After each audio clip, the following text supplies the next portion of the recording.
Oke, semangat pagi teman-teman semua ya. Selamat bertemu kembali dengan saya ya di pertemuan kedua dari bagian ke-19 ya. Berarti kalau kemarin 19. Oke, kalau sekarang ini mungkin pertemuan yang ke-20 ya. Tapi bagian kedua dari penelitian kualitatif. Mungkin perlu saya jelaskan kenapa saya buat dengan bagian-bagian ya teman-teman. Supaya teman-teman nanti lebih mudah untuk memahami. Kalau mungkin saya buat satu video dengan durasi yang panjang, saya khawatir jadi malah jenuh. Tidak membuat penasaran, tidak membuat bagian-bagian yang mungkin bagian mana yang kurang dipahami. Maka sengaja saya buat dengan bagian-bagian ini supaya nanti teman-teman itu bisa lebih fokus bagian apa yang perlu dipahami dalam menyusun karya ilmiah. Nah, makanya ini saya buat bagian-bagian yang durasinya tidak terlalu lama, kurang lebih hanya 10 menit lah kira-kira seperti itu.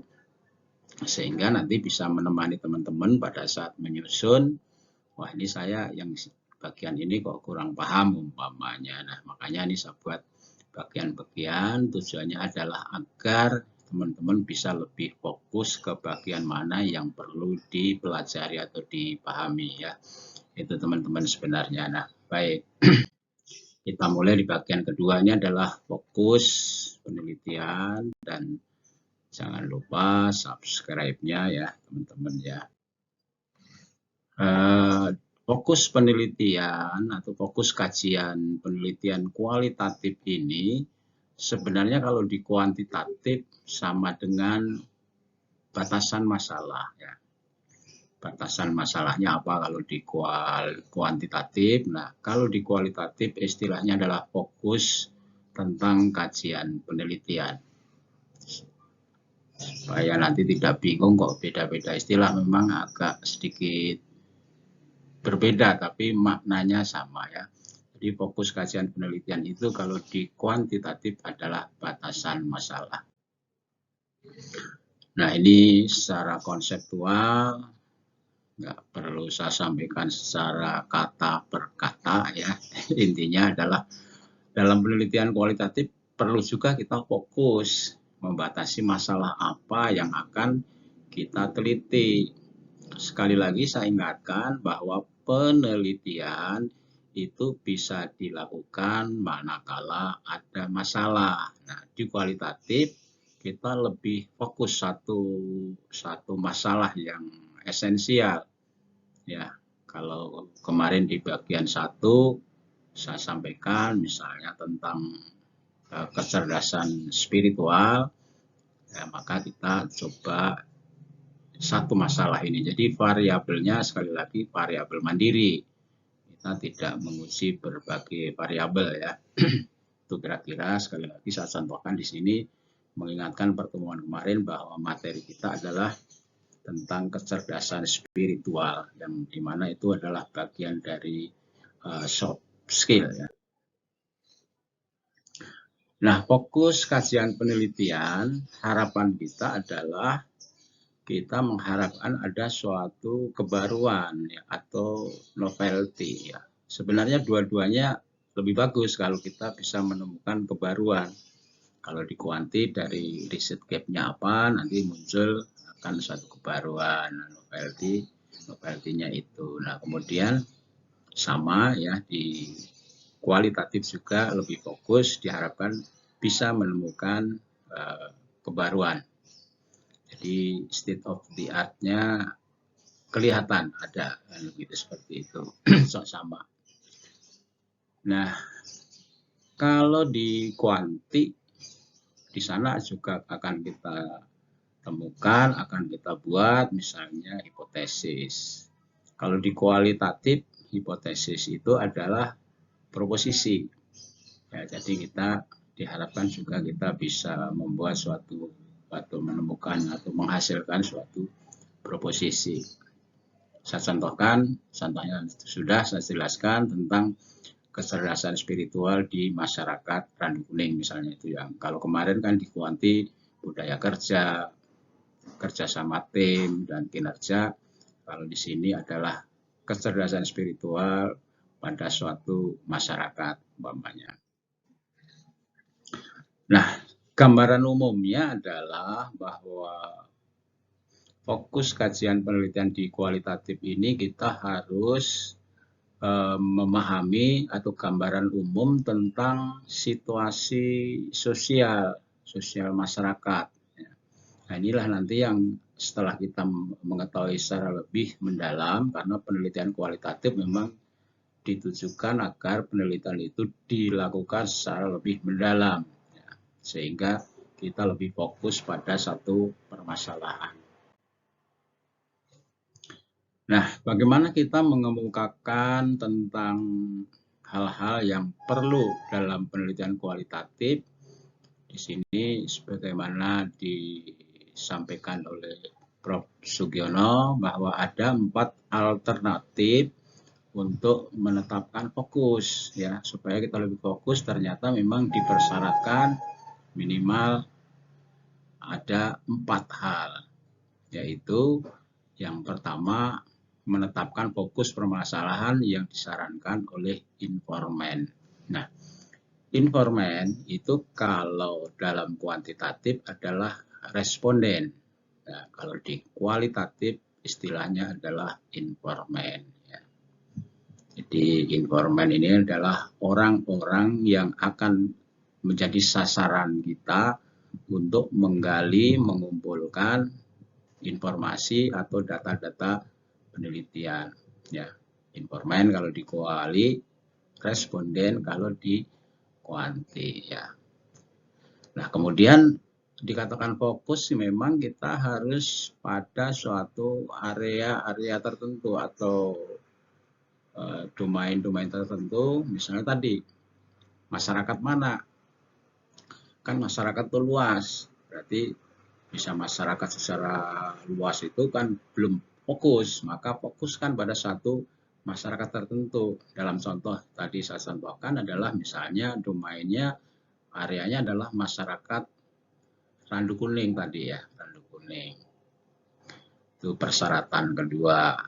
Kemudian persyaratan ketiga bahwa yang dimaksud fokus dalam hal ini, kita harus menemukan adanya nilai-nilai temuan untuk pengembangan apa, misalnya dalam contoh di sini pengembangan iptek, atau ada temuan yang kira-kira bisa lebih dikembangkan. Kemudian persyaratan keempat adalah menetapkan fokus itu harus terkait dengan teori-teori, terutama di kualitatif. Itu adalah kita mengembangkan dari grand teori. Grand teorinya seperti apa? Nah, kemudian kita harus dikaitkan dengan satu fokus tertentu. Itu ya, teman-teman. Baik, kita lanjutkan. Masih tentang pendapat Prof. Sugiono tadi. Kalau kita uraikan seperti ini, sudah saya jelaskan sebenarnya, ya. Ini nggak perlu kita jelaskan kembali. Intinya bahwa kita harus bekerja sama, atau sasaran kita adalah informan untuk menetapkan fokus. Ya, ini sudah saya jelaskan. Terlalu banyak narasi malah bingung, ya. Jadi intinya seperti itu. Tadi dari 4 item itu kita secara fokus, bagaimana caranya agar fokus itu lebih bisa dapat kita peroleh. Nah, menentukan fokus, ya, yang pertama adalah bahwa fenomena sosial yang kita teliti itu hanya bisa kita jelaskan, ya. Itu bedanya dengan kuanti. Makanya kalau penelitian kualitatif lebih ditekankan kepada narasi. Ya, tidak bisa diukur kayak kuantitatif dengan menggunakan metode statistik, kan langsung bisa diukur dengan angka, ya. Kalau kualitatif memang tidak demikian, tapi lebih kepada narasi. Tapi narasi ini jangan disalahartikan harus kita menulis dengan berbagai halaman, kemudian kalimat-kalimatnya luar biasa banyak. Narasi bukan itu maksud saya. Jadi narasi itu biasanya yang lebih bisa dipahami, bisa kita buat dengan tabel. Kalau saya lebih cenderung kualitatif kita buat dengan tabel ya. Jadi nanti di sana misalnya kita membuat pertanyaan, jawabannya di kolom berikutnya dan sebagainya. Gitu. Jadi tidak, walaupun sekali lagi, walaupun naratif bukan berarti kita buat kalimat yang begitu banyak dengan bahasa kita yang apalagi bahasanya berulang-ulang. Orang cenderung bosan untuk membaca, malas. Tapi kalau dengan tabel, pengamatan saya, hemat saya akan lebih praktis ya. Kemudian menentukan fokus berikutnya bahwa fenomena itu harus aktual. Aktual itu berarti terkini juga, tidak usang ya. Jadi masalah-masalah yang terbaru lah yang terjadi di lapangan. Dan kemudian yang ketiga bahwa penelitian kualitatif itu tidak memerlukan pembuktian ya. Pembuktian yang saling bergantungan, tapi lebih kepada apa ya? Data-data yang naratif tapi didukung dengan dokumen-dokumen, foto, video dan lain sebagainya. Nah, itu penelitian kualitatif. Jadi nanti ya teman-teman harus menyiapkan perangkat-perangkat itu, hasil rekaman, hasil foto, kemudian video atau mungkin data-data lain. Jadi lebih alat ukurnya seperti itu. Jadi tidak berupa angka-angka. Nah, kemudian fokus atau batasan masalah yang tadi saya contohkan misalnya tentang kecerdasan spiritual tadi ya. Dimensi dari kecerdasan spiritual yaitu ada 4 ya. Di antaranya adalah tentang bagaimana kemampuan kita secara kritis ya untuk mengungkap makna, kemudian bagaimana kita atau masyarakat itu bisa mengambil suatu bahwa kepastian seseorang bagaimana cara membangun makna ya, personal meaning production. Kemudian critical existential thinking, bagaimana cara berpikirnya secara kritis dan sebagainya. Nah, itu adalah dimensi-dimensi dari kecerdasan spiritual, ada 4 kalau tidak salah. Nah, kemudian komponen kunci kecerdasan spiritual, kemudian bagaimana kemampuan memasuki keadaan yang mendalam. Nah, itu nanti indikator-indikatornya akan kita coba, kita split, kita urai, sehingga nanti kalau misalnya kita melakukan penelitian tentang kecerdasan spiritual itu, kita akan mampu mengungkap dari indikator-indikator yang dari dimensi-dimensi 4 dimensi ini tersebut ya. Jadi dari 4 dimensi ini kita split menjadi beberapa indikator sehingga nanti menjadi acuan kita untuk melakukan wawancara kepada informan gitu. Ya, jadi ini masih dari Prof. Sugiono bahwa menurut Sugiono pembatasan penelitian kualitatif lebih didasarkan pada tingkat kepentingan, urgensinya apa, kemudian reabilitas masalah yang akan kita pecahkan. Ya. Ada 3 hal yang perlu kita fokuskan dalam penelitian kualitatif untuk mengungkap dari apa yang akan kita teliti. Ya. Ini contohnya sudah berulang-ulang saya contohkan. Intinya adalah teman-teman bahwa dalam menentukan fokus, sekali lagi kita harus bisa mengungkap. Nah, cara mengungkapnya kita harus memberikan atau berkonsultasi atau melakukan wawancara kepada informan ya. Informan perlu saya tambahkan bahwa informan itu bisa kita bagi menjadi 3, yaitu informan kunci, informan utama, dan informan tambahan. Kalau misalnya saya contohkan tadi informan fokus penelitian kepada kecerdasan spiritual masyarakat Randu Kuning tadi ya, maka ada 3 informan yang menjadi sasaran kita adalah masyarakat itu sendiri, kemudian katakanlah tokoh-tokoh masyarakatnya juga, dan aparat. Jadi 3 informan ini kita bagi, masyarakat ini kita bagi menjadi 3 informan. Pertama, informan kunci adalah misalnya kita ambil tokoh masyarakatnya, karena tokoh masyarakat lebih tahu. Itu kita anggap sebagai informan kunci. Ada berapa tokohnya, mau ada 10 atau berapa, itu terserah. Kemudian informan utamanya aparat, ya, masyarakat sendiri, Informan utamanya adalah masyarakat itu sendiri. Jadi tokoh kunci sebagai kunci, masyarakatnya sebagai utamanya. Nah, tambahannya adalah bisa sebagai aparat atau katakanlah misalnya kepala desa atau apa, bisa kita jadikan sebagai expertnya atau pakarnya dalam hal kita memberikan informasi tambahan ya. Itu fokus kajian yang saya sampaikan teman-teman.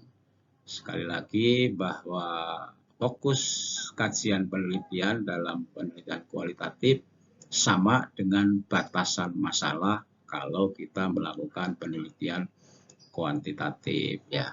Mudah-mudahan bagi teman-teman yang belum mencoba melakukan penelitian kualitatif ya, coba beranikan diri melakukan penelitian kualitatif. Cuman memang bedanya kalau kuanti bisa diukur dengan angka-angka, kalau kuali tidak bisa diukur dengan angka-angka, tapi lebih naratif, tapi bukan naratif yang asal-asal ngawur, tapi bisa dibuktikan dengan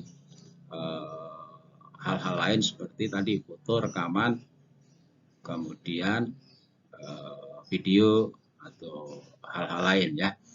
Buktinya atau alat ukurnya kira-kira seperti itu. Nah, yang membedakan lagi kalau kuanti itu kan jelas alat ukurnya.